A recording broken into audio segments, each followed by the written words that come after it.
Hi, this is Skip Johnson. I'm associate pastor here at Cannon United Methodist Church. I wanted to share just some thoughts that were on my mind this morning. I realized I was thinking about how we are just created for relationships. It's how we thrive and how we flourish as human beings. You know, the early church had men and women who would go out into the desert places and the wilderness to meditate. But it wasn't simply to be hermits and such, just off by themselves forever.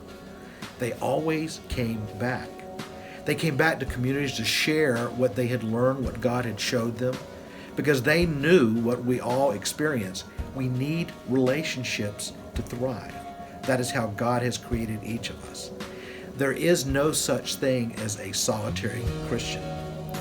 Besides the virus pandemic that we're worried about right now, another really worldwide threat is isolation and simply loneliness. We tend to shrivel up when we're left to ourselves for too long. We become more prone to depression. Our immune systems really become more susceptible to disease. Embracing others, connecting to others, it's really been proven to help us live longer and to thrive. There was a Harvard study. About 80 years, they followed the same group of folk over time. It's one of the longest longitudinal studies that's really ever been conducted. Really fierce, good research. What they learned was somewhat of a surprise, but maybe not really. They learned that it was relationships that made the difference in how people lived and how long they lived and how healthy they were and how much joy they experienced over time. Greater than fame, greater than money, the difference in people's lives over a lifetime was their relationships and how deep these were and how they were connected to other people. They were somewhat surprised, but they realized it simply made some sense. We're created for a relationship, so when we don't have them in our lives, we don't do as well. We're passing through a wilderness time right now, but we're not going to stay here. We're going to come back together.